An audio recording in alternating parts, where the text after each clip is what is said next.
হারেস ইবনে হামশা নবীজির কাছে প্রশ্ন করলেন, ইয়া রাসূলুল্লাহ, আমার প্রথম নম্বর প্রশ্ন, কিয়ামত কখন হবে, কোন দিন হবে আপনি বলে দেন। সঙ্গে সঙ্গে আল্লাহর কোরআন জবাব দিল, আল্লাহ ছাড়া কেউ জানে না।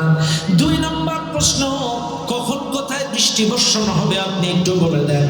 আল্লাহ পাক বলেন, ওয়া ইউনাজ্জিলুল গায়ব, কখন কোথায় বৃষ্টি বর্ষণ হবে আল্লাহ ছাড়া এই পৃথিবীর কেউ বলতে পারে না।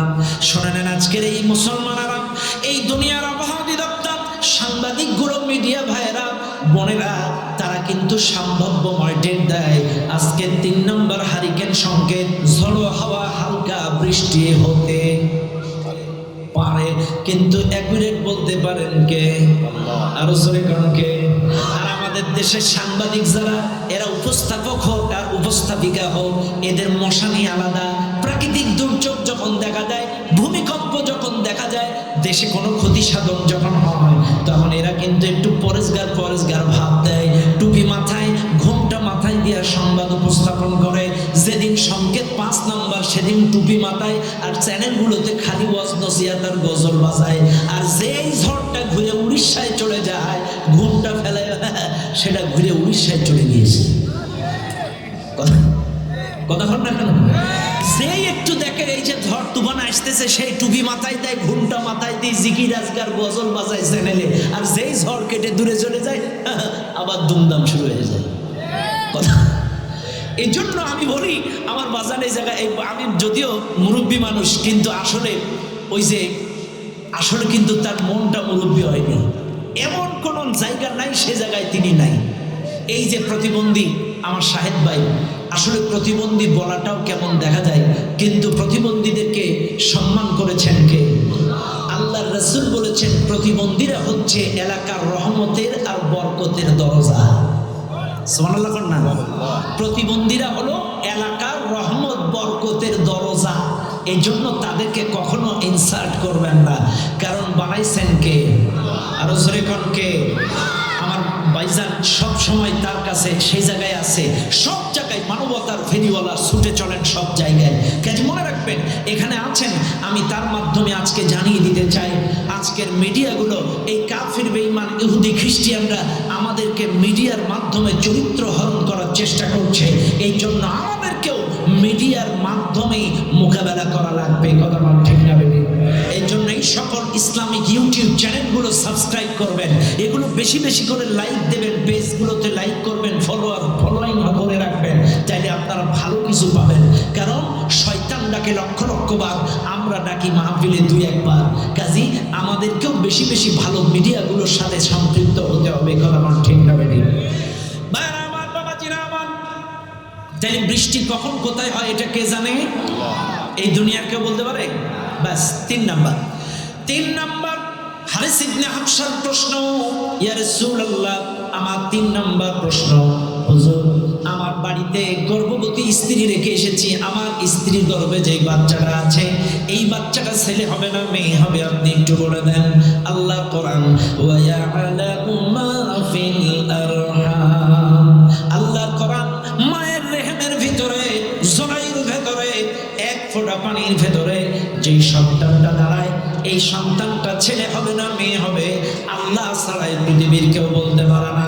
তবে শুনে নেন, আজকের এই এলাকার মানুষ, সাতক্ষীরা মুসলমানেরা, ভালো করে শুনে নেন, যেহেতু সেই সময় আধুনিক কোনো প্রযুক্তি ছিল না, আধুনিক কোনো সিস্টেম ছিল না, এই জন্য হারিস ইবনে হামশা নবীজির কাছে প্রশ্ন করলেন। প্রশ্নের জবাবে আমার নবীজি প্রশ্ন আল্লাহ কোরআন অনুযায়ী জবাব দিলেন। আল্লাহ যেভাবে নাজিল করেছেন, পরিবর্তন করার ক্ষমতাই পৃথিবীর কারণ নাই। কিন্তু আলেম ওলামা যারা, মুফাসসির যারা, তাফসীরবিদগণ যারা, সমসাময়িকের আলোকে তারা আপডেট ব্যাখ্যা বিশ্লেষণ করতে পারে। কারণ মনে রাখবেন, আল্লাহ বলছেন, স্ত্রীর গর্ভে যেই বাচ্চাটা, মায়ের গর্ভে যেই বাচ্চাটা, এই বাচ্চাটা ছেলে না মেয়ে আল্লাহ ছাড়া কেউ জানে না। কিন্তু বর্তমান সময়ে অনেক নাস্তিক এই দেশে আছে, এই নাস্তিকরা ইসলামের কোনো কিছু পছন্দ করে না, সবসময় খুব ধরার, ভুল ধরার চেষ্টা করে। কাজে এখন যদি কোনো হুজুর ব্যাখ্যা দেয় মায়ের গর্ভের সন্তানটা আল্লাহ ছাড়া কেউ জানে না, তাইলে কিন্তু নাস্তিকরা ধরে ফেলবে, হুজুর আল্ট্রাসাউন্ড করলে যে বলে দেয়। কথা কেনা এরা কিন্তু পেশাল পাড়তে পারে। আপনি যে বললেন মায়ের গর্ভে যে বাচ্চাটা, এটা আল্লাহ ছাড়া কেউ জানে না, কিন্তু এই যে আল্ট্রাসাউন্ড করলে ডাক্তার লিপিকা বিশ্বাস, তারপরে তনয় ঘোষ, এরপরে আরো কি আছে এই মহিলা ডাক্তার, এরা যে একটু আল্ট্রাসাউন্ড করলেই বলে দেয়। এরা বলে কি করে, শোনেন ও মুসলমান, এটা পরিবর্তন করার ক্ষমতা কেউ নাই, কারণ একদিনে এক ফোঁটা রক্তের ভিতরে যে সন্তানটা দাঁড়ায় এটা আল্লাহ ছাড়া কেউ বলতে পারে না। তবে হ্যাঁ, এদেশের ডাক্তাররা বলে 2-4 মাস হওয়ার পরে। তবে ম্যাক্সিমাম মুফাসসিরগণ, তাফসীরবিদগণ একমত পোষণ করেছেন, বর্তমানে যদি কেউ এই আয়াতের তাফসীর করতে যায় তাহলে আধুনিক তাফসীর করাটা উত্তম, কারণ নাস্তিকরা পেশাল পাড়তে পারে, ওরা যেন প্রশ্ন করার জায়গা না পায়। কি প্রশ্ন? হুজুর, আমার স্ত্রীর গর্ভে যে বাচ্চাটা, এই বাচ্চাটা দিনদার হবে না বদকার হবে, আপনি একটু বলে দেন। ওয়ায়ালামু মা ফিল আরহাম, আধুনিক ব্যাখ্যা। ব্যাস 4 নম্বর প্রশ্ন। আল্লাহ কোরআন, হারিস ইবনে হাবশা প্রশ্ন করলেন, ইয়া রাসূলুল্লাহ, আমার 4র্থ নম্বর প্রশ্ন, হুজুর আমি আগামীকাল কোথায় যাব, কি খাবো, আমার রিজিকে কি লেখা আছে, আপনি একটু বলে দেন। আল্লাহ পাক বলেন, ওয়া মা তাদরি নাফসুম মাযা তাকসিবু গাদা, তুমি কোথায় যাবে, কি খাবে, তোমার রিজিকে কি লেখা আছে, এটা আল্লাহ ছাড়া কেউ, কথা বলেন, আল্লাহ ছাড়া এই পৃথিবীর কেউ জানে না। এর একটা বাস্তব প্রমাণ নেন। আমাদের ম্যাডাম যিনি পালাই গেছে মামুর বাড়ি, ইনি কি জানতো ওই দিন ওই গরম খাদ্যগুলো তার খাওয়া হবে না? এ কথা না, এটাই কিন্তু রিজিক। উনি কিন্তু জানতো না, উনি গরম ভাত গরম গোশ খাবে বলে প্রিপারেশন নিচ্ছিল, কিন্তু আল্লাহর কি ইচ্ছা মামুর বাড়িতে আছে তার নাস্তা, এটা কি তার জানা ছিল? এটাই কিন্তু রিজিক। কার রিজিক কোথায় কোন অবস্থায় লেখা আছে এই পৃথিবীর কেউ বলতে পারে না। এটাই তার জ্বলন্ত প্রমাণ। আমাদের ম্যাডাম কিন্তু খানা খাইতে পারে নাই, খাইছে আমাদের বাচ্চাগুলো। এই বাচ্চারাও জানতো না এদের খানা আজকের হবে, কারণ রোড মার্চ তো একদিন পরে ছিল, কথা বলে না, রোড মার্চ তো ছিল একদিন পরে, কিন্তু 5 তারিখেই যে খানাটা খাবে এরাও জানতো না, আর ম্যাডামও জানতো না যে আর নাস্তা দিল্লি হবে। কাজে এটাই রিজিক। কাজে কার রিজিক কোথায় লেখা আছে এটা আল্লাহ ছাড়া পৃথিবীর কেউ বলতে পারে না। এজন্য খবরদার রিজিক নিয়ে বাড়াবাড়ি করবেন না, কখনোই বাড়াবাড়ি করবেন না। আপনি ভাত খান, ডাল খান, গোশ খান আর পাউরুটি খান, যা খাবেন সদা সর্বদা কৃতজ্ঞতা স্বীকার করবেন কার? আরো জোরে কোন কার? যদি বেশি বেশি আল্লাহর কৃতজ্ঞতা স্বীকার করতে পারেন, আপনার রিজিকের বরকত বাড়ায় দিবেন কে? আরো জোরে বলেন কে? বাস্তব জীবনের একটা অভিজ্ঞতা আপনাদেরকে শোনাই। একবার অনেক আগে, তখন সম্ভবত এমপি কাজী আলাউদ্দিন সাহেব রানিং এমপি, বুঝেন, কিন্তু এমপি কাজী আলাউদ্দিন সাহেবের বাড়ি আমার একটা মাহফিল 8টা থেকে 9:30, আর ওখান থেকে শ্যামনগরে একটা দাখিল মাদ্রাসায় আমার মাহফিল 10টা থেকে। এখন আসেন, এমপি কাজী আলাউদ্দিন সাহেবের বাড়ি ছিল মৌতলায়, কালীগঞ্জ মৌতলায়। এখান থেকে শ্যামনগর বেশি একটা দূরে না, আধা ঘন্টা মাঝখানে একটা ডিস্টেন্স আমি রেখেছি, যাইতে গন্তব্যে যাইতে পারি আর কি। এখন 8টা থেকে 8:30 পর্যন্ত আমার ওয়াজ শেষ করে এইবার এমপি কাজী আলাউদ্দিন সাহেবের বাড়ি, বুঝেন তো এমপি মানুষ, খাওয়ার বাহার কি, গরু মুরগি, এরপরে বাগদা চিংড়ি, সেই ভিআইপি খাওয়া। এমপি সাহেব আমার পাও দুটো ধরতে বাকি। আমি বললাম না, ওই দাখিল মাদ্রাসা আমার কথা দেওয়া 10টায় মঞ্চে ওঠা লাগবে, আমি যদি এখনো ওয়াজ করি তাইলে আমি ওই মাদ্রাসায় যথাসময় পৌঁছাতে পারবো না। আর আপনার এখানে যদি খাই, এখানে আধা ঘন্টা লস হবে, আমি যথাসময় মাদ্রাসায় সময় মেনটেন করতে পারবো না, কাজে আমি আপনার এখানে খাইতে পারবো না। আমার পাও দুটো ধরতে বাকি, আমি খাই নাই, আমি চলে গেলাম ওই মাদ্রাসায়, দাখিল মাদ্রাসায়, যে 10টায় মঞ্চে উঠে ওয়াজ করলাম 2 ঘন্টা, এদিকে 1.5 ওদিকে 2, জানি কত হলো, 3.5 ঘন্টা ওয়াজ করার পরে পেটে কিচ্ছু নাই, একদম পোকার পর যেই ক্ষুধাটা লাগছে, দাখিল মাদ্রাসার পোলাপান নিজেরাই রান্না করছে সরিষার তেলের পোলট্রি আর ছোট ছোট তেলাপিয়া মাছ, রাত 12টার পরে দিছে, যেই আর কি ঢাকনা উঁচু করছে, বকাত করে গন্ধ লাগে। তখন চিন্তা করছি, আল্লাহ, আর কপালে আছে এই পচা খাবার, আমি চেষ্টা করলে এমপির বাড়ির খাবার খাইতে পারতাম না। এটাই রিজিক। এটাই কি? এটাই রিজিক। কার রিজিকে কি লেখা আছে এটা আল্লাহ ছাড়া কেউ বলতে পারে? পারে না। এই জন্য খবরদার রিজিক নিয়ে, সম্পদ সম্পত্তি নিয়ে ক্ষমতার বড়াই করবেন না। ক্ষমতা দেওয়ার মালিককে। আরো জোরে বলেন কে? আরে ক্ষমতা নিয়ে কি বড়াইটা করছিল 41 সাল পর্যন্ত, 42 সাল পর্যন্ত। আরে কে কোথায় গেল আজ? এর জন্য কখনোই অহংকার করবেন না। ক্ষমতার মালিককে। আরো জোরে বলেন কে? আল্লাহ। ও দুনিয়ার মানুষ, 5 নম্বর প্রশ্ন হারিস ইবনে হাবশা প্রশ্ন করলেন, ইয়া রাসূলুল্লাহ, আমার 5ম নম্বর প্রশ্ন, হুজুর আমার জন্ম হইছে কোন জায়গায় আমি জানি, আমার মৃত্যুটা কোন জায়গায় কোন অবস্থায় লেখা আছে আপনি একটু বলে দেন। আল্লাহর কোরআন, ওয়া মা তাদরি নাফসুম বিআইয়ি আরদিন তামুত। আল্লাহ কোরআন ডাক দিয়ে বলেন, কার মৃত্যু কখন কোন জায়গায় কোন অবস্থায় হবে এটা আল্লাহ ছাড়াই পৃথিবীর কোন মানুষ বলতে পারে না। এই মাহফিলে যারা আছেন একটু স্পষ্টভাবে শুনে নেন, কার মৃত্যু কখন কোন জায়গায় কোন হালতে হবে এটা আল্লাহ ছাড়াই দুনিয়ার কেউ বলতে পারে না। এই মাহফিলে যারা আছেন রাতের বেলায় ঘুম পড়লে ঘুম ভাঙবে কিনা এই দুনিয়ার কেউ জানে না। এই মাহফিলে যারা আছেন রাতের বেলায় অনেকেই তো ঘুমের দোয়া পড়েন, আল্লাহুম্মা বিসমিকা আমুতু আহইয়া। এই ঘুমের দোয়াটা মুখস্থ আছে কাদের? হাত তোলেন। মুখস্থ আছে? হাত নামান। এবার বলেন, এই ঘুমের দোয়ার অর্থটা মুখস্থ আছে কয়জনের? ঘুমের দোয়ার অর্থ বলেন। হ্যাঁ, তোমার নামে ঘুমালাম, তোমার নামে উঠবো, বাংলা বাংলি হিসাব।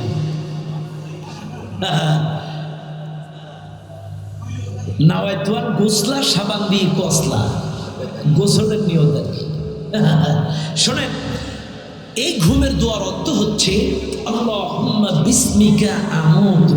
আল্লাহ তোমার নামে মৃত্যুবরণ করছি। তোমার নামে কি? মৃত্যুবরণ করছি। ঘুমানো মানে কি? মৃত্যু। কাজে মনে রাখবেন, আমরা বলতেছি আল্লাহুম্মা বিসমিকা আমুতু ওয়া আহইয়া।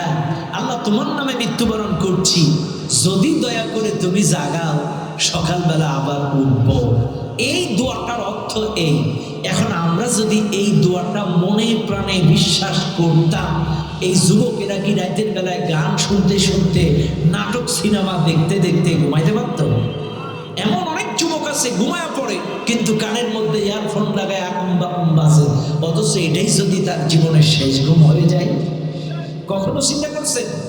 ইন্নাস সামআ ওয়াল বাসারা ওয়াল ফুআদা কুল্লু উলাইকা কানা আনহু মাসউলা। কিয়ামতে আপনার চোখকে, আপনার কানকে, আপনার হাতকে, আপনার পাওকে, আপনার অন্তরকে, আপনার প্রত্যেকটা অঙ্গ প্রত্যঙ্গকে প্রশ্ন করা হবে। ও চোখ, তুমি কি দেখেছো? ও কান, তুমি কি শুনেছো? ও হাত, এ হাত দিয়ে কি কি করেছো? এ পাও, পাও দিয়া তুমি কই গেছো? প্রত্যেকটা অঙ্গ প্রত্যঙ্গ তোমার কাছে জিজ্ঞাসা করা হবে। কিন্তু আজকে আশ্চর্য হয়ে যাবেন, আমাদের মধ্যে কোনো ভয় নাই, কিন্তু কার মৃত্যু কখন কোন সময় হবে কেউ বলতে পারে না। তবে মনে রাখবেন, আপনি যে অবস্থায় মৃত্যুবরণ করবেন ওই অবস্থায় কিয়ামতে উঠবেন। যে অবস্থায় মৃত্যুবরণ করবেন ওই অবস্থায় কিয়ামতে উঠবেন। আপনার মৃত্যু যদি গাঁজার আড্ডায় হয়, গাঁজা খাইতে খাইতে কিয়ামতে উঠবেন।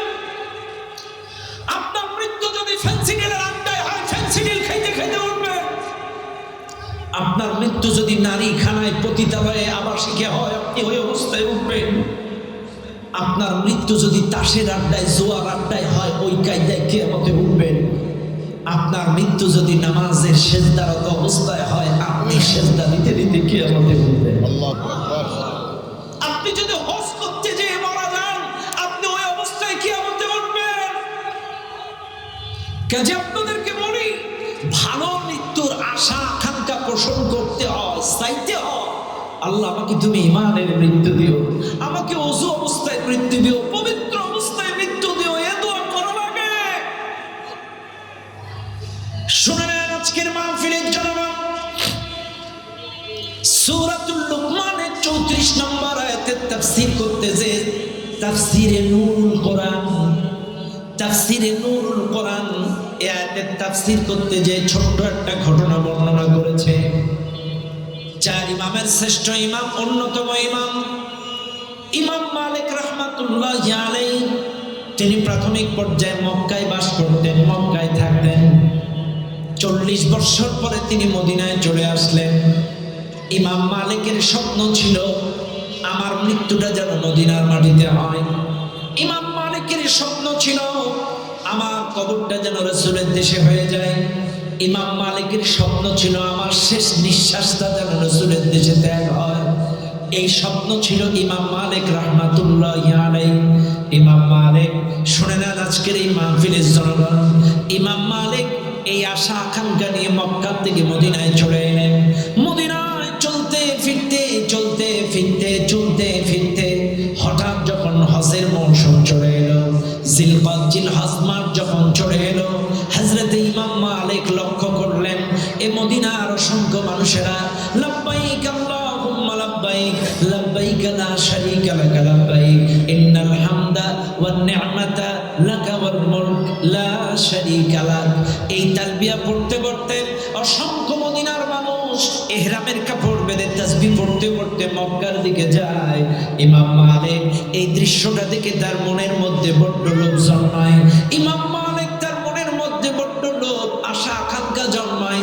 আরে আমিও যদি এই হাজীদের সাথে যাইতে পারতাম, আমিও যদি এই হাজীদের সাথে আল্লাহর ঘরটা যদি তোয়াব করতে পারতাম, আমিও যদি এই মদিনার হাজীরা যারা মক্কায় যায় এই হাজীদের সাথে যদি কাবা বিলাপ করে যদি আল্লাহর কাছে কান্নাকাটি করে দোয়া করতে পারতাম, চাইতে পারতাম। এই আশা আকাঙ্ক্ষা ইমাম মালিকের মনের মধ্যে জন্মালো। শুনে নেন দুনিয়ার মানুষ, ইমাম মালিক যতদিন মক্কায় ছিল তিনি কিন্তু অনেকবার বড় হজ করেছেন, অনেকবার তিনি বড় হজ করেছেন। যদিও তার কিন্তু বড় হজ যাওয়াটা বড় প্রয়োজন না, যাওয়াটা দরকার না। তিনি মক্কায় থাকাকালীন অনেকবার তিনি বড় হজ করেছেন। তারপরেও ইমাম মালিক চিন্তা করতেছেন যদি যাইতে পারতাম, কারণ ইমানদার যারা হয়, ভালো মানুষ যারা হয়, পরেশগার যারা হয়, এরা কিন্তু ভালো কাজের লোভ সামলাইতে পারে না। এই মাহফিলে যারা আছেন, মক্কা মদিনায় যারা গিয়েছেন, মক্কা মদিনায় যাওয়ার লোভ কিন্তু ফুরায় না। বারবার যেতে মন চায়, বারবার যেতে মন চায়, কারণ আপনার দোয়া যে কবুল হয় এটা স্বচক্ষে কাবার গিলাফ ধরে দেখলে বোঝা যায়। আপনার দোয়া যে কবুল হয় এমন কিছু জায়গা আছে, এই জায়গায় গেলে দোয়া কবুলের বাস্তব নমুনা একদম সরাসরি বোঝা যায়। এই জন্য যারা মক্কা মদিনায় গেছে বারবার তাদের মনটা সেখানে পড়ে থাকে, আবার কবে যাব।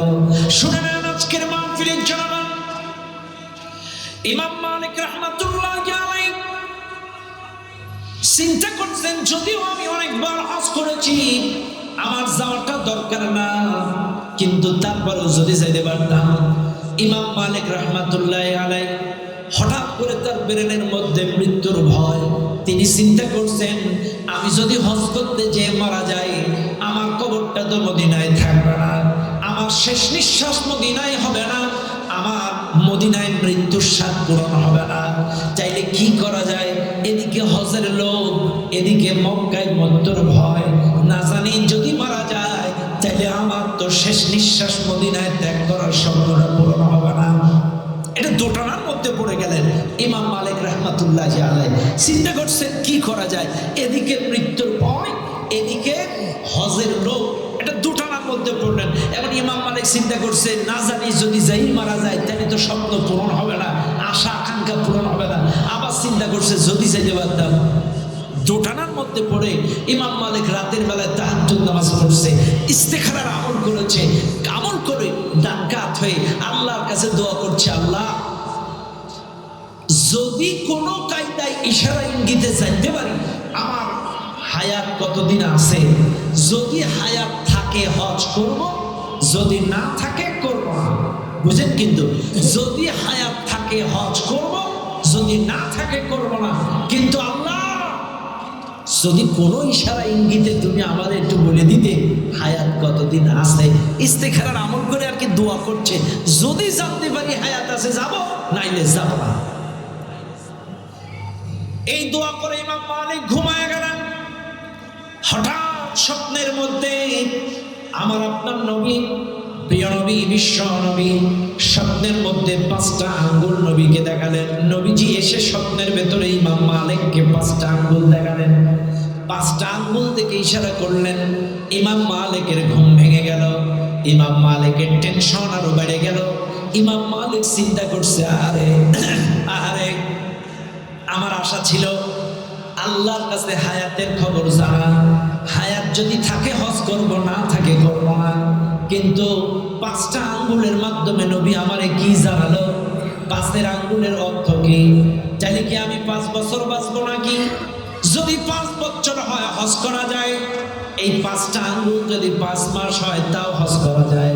কিন্তু 5টা আঙ্গুল যদি 5 দিন হয় যাবে? কথা বল, যাবে? এটা টেনশন আরো বেড়ে গেল। ইমাম মালিকের ইচ্ছে ছিল হায়াতের খবরটা আল্লাহ কোনো কায়দায় ইশারায় যদি জানাইতে, কিন্তু নবী পাক আমার নবী স্বপ্নের মধ্যে 5টা আঙ্গুল দেখায় ইশারা করে ঘুম ভেঙে গেছে। এখন ইমাম মালিকের টেনশন আরো বেড়ে গেল। বাড়ির মধ্যে পায়তারা করে। ইমাম মালিকের গোলাম বলতেছে, রে কি ব্যাপার, আমার মনির টেনশনে আছেন কেন, আপনার কি হয়েছে? ইমাম মালিক ডাক দিয়ে বলে, গোলাম রে, আমার সারা জীবনের স্বপ্ন মদিনার মাটিতে শেষ নিঃশ্বাস ত্যাগ করা, মদিনার মাটিতে আবার কবরটা হয়ে যাওয়া, এটাই আমার স্বপ্ন। ও আমার মনির গোলাম, আমার ইচ্ছায় কিন্তু হজের মৌসুম, অনেক মানুষ ইহরামের কাপড় বেঁধে তালবিয়া পড়তে পড়তে মক্কায় যায়। এই জন্য আমি আল্লাহর কাছে দোয়া করলাম, আল্লাহ আমিও যদি এই হাজিদের সাথে হজ করতে যেতে পারতাম, আমিও যদি কাবার গিলাফটা ধরে দোয়া করতে পারতাম। কিন্তু আমি তো জানি না হায়াত কতদিন আছে, যদি হজ করতে গিয়ে মারা যায় আমার স্বপ্ন তো পূরণ হবে না। এই জন্য রাতের অন্ধকারে ইস্তিখারার আমল করে আল্লাহর কাছে দোয়া করেছিলাম, আল্লাহ যদি হায়াত থাকে হজ করব, না থাকে করব না। কিন্তু নবী আমার স্বপ্নের মধ্যে 5টা আঙ্গুল দেখাইছে। এই 5 ব্যাখ্যা 5 বছর 5 মাস না 5 দিন। এই টেনশনে আমার মনটা খারাপ, কারণ আমার এই রাসূল কেন 5টা আঙ্গুল দেখালো, 5 ব্যাখ্যা কি? এইবার ইমাম মালিক ডাক দিয়ে বলে, গোলাম রে, বর্তমান সময়ে মদিনার মধ্যে স্বপ্নের ব্যাখ্যা বিশ্লেষণ করার মতো কোনো মানুষ আছে কিনা আমার একটু জানাও। গোলাম ডাক দিয়ে বলে, হুজুর, এই মদিনার মধ্যে বর্তমান সময়ে স্বপ্নের ব্যাখ্যা বিশ্লেষণ করার মতো একজন প্রখ্যাত আলেম আছে, একজন ভালো আলেম আছেন। ইনার নাম হচ্ছে আল্লামা ইবনে শিরিন। আল্লামা ইবনে শিরিন সবসময় কোরআন হাদিসের ভিত্তিতে তর্ণের ব্যাখ্যা বিশ্লেষণ করেন।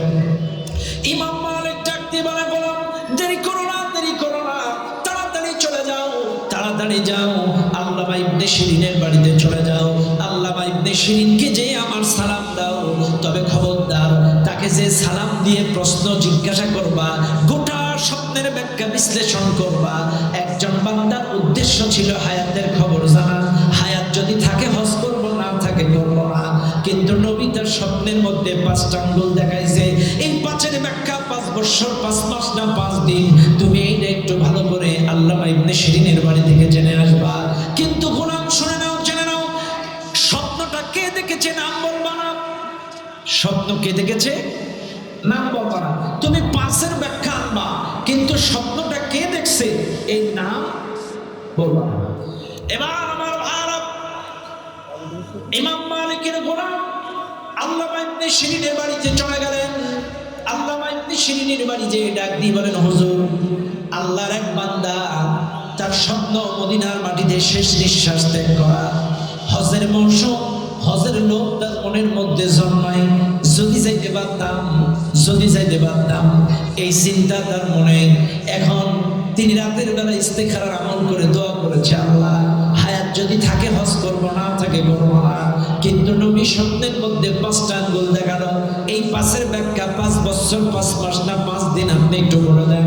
এইবার আল্লামা ইবনে শিরিন স্বপ্নটা টোটাল শোনা বোঝার পরে ডাক দিয়ে বলে, গোলাম, স্বপ্ন কে দেখেছে নাম বলো। ইমাম মালিক কি বলছে? নাম বলা যাবে না। ইমাম মালিক কিন্তু বলেই দিছে, খবরদার স্বপ্নটা কে দেখছে নাম বলবা না, কিন্তু 5 ব্যাখ্যা আনবা। অদুনিয়ার মানুষ আল্লামা ইবনে শিরিন বলে, কে দেখেছে? কে দেখেছে? কে দেখেছে? কেন মালিক তো কইছে নাম বলা যাবে না। আল্লামা ইবনে শিরিনও বলছে, দেখো স্বপ্ন কে দেখেছে, তুমি যদি নাম না বললো আমিও ব্যাখ্যা দেবো না। বেকায়দায় পড়ে গেছে। এদিকে ইমাম মালিক নাম বলতে নিষেধ করছে, এদিকে আল্লামা ইবনে শিরিন বলছে নাম না বললে ব্যাখ্যা দিব না। এটা দোটানার মধ্যে পড়ে গেল। এইবার আল্লামা ইবনে শিরিন বলছে, তুমি যদি নাম না বলো ব্যাখ্যা দিব না, তুমি রিটার্ন যাও, ফিরে যাও।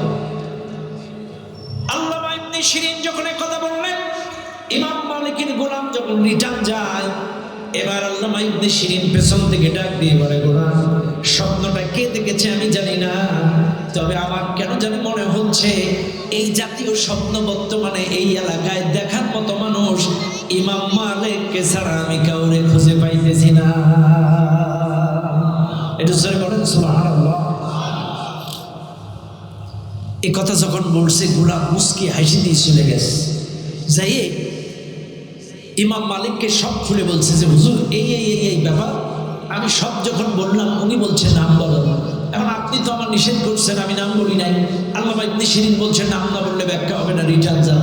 এখন আমি যখন উল্টা রিটার্ন আসতেছি, উনি বলতেছে স্বপ্ন কে দেখেছে আমি জানি না, কিন্তু আমার কেন জানি মনে হচ্ছে এই জাতীয় স্বপ্ন বর্তমানে এই এলাকায় দেখার মতো মানুষ ইমাম মালিক ছাড়া কেউ হতে পারে না। এখন ইমাম মালিক বলছে, গোলাম নাম যেহেতু বুঝেই ফেলছে, গোপন করার দরকার নাই, তুমি যাও নামটা বলে পাশের ব্যাখ্যা আনো। আমার উদ্দেশ্য ছিল হায়াতের খবর জানা, কিন্তু রাসূল কেন 5টা আঙ্গুল দেখালো এইটার ব্যাখ্যা তুমি আনো। গোলাম সেকেন্ড টাইম চলে গেলেন, সালাম জানিয়ে ডাক দিয়ে বলে, হুজুর বেয়াদবি মাফ করবেন, স্বপ্নটা ইমাম মালিকই দেখছে, কিন্তু আমার মালিকের পক্ষ থেকে নাম বলা নিষেধ ছিল, এই জন্য আমি নামটা বলতে পারি নাই। হুজুর আসলে আমার হুজুরের উদ্দেশ্য ছিল মদিনার মাটিতে শেষ নিঃশ্বাস ত্যাগ করা, কিন্তু হজের মৌসুম ইস্তিখারার আমল করে দোয়া করেছিল, আল্লাহ হায়াত যদি থাকে হজ করব, না থাকে করব না। কিন্তু নবী কেন 5টা আঙ্গুল দেখালো? এই 5-এর ব্যাখ্যা 5 বছর 5 মাস না 5 দিন, আপনি একটু বলে দেন। আল্লামা ইবনে শিরিন তিনিও কোরআনের বড় হাফেজ ছিলেন, তিনি গোটা কোরআন ঘেটে ঘেটে ঘেটে ঘেটে ঘেটে ঘেটে ঘেটে ঘেটে ঘেটে ঘেটে তিনিও সূরাতুল লুকমানের 34 নম্বর আয়াতটা তেলাওয়াত করলেন।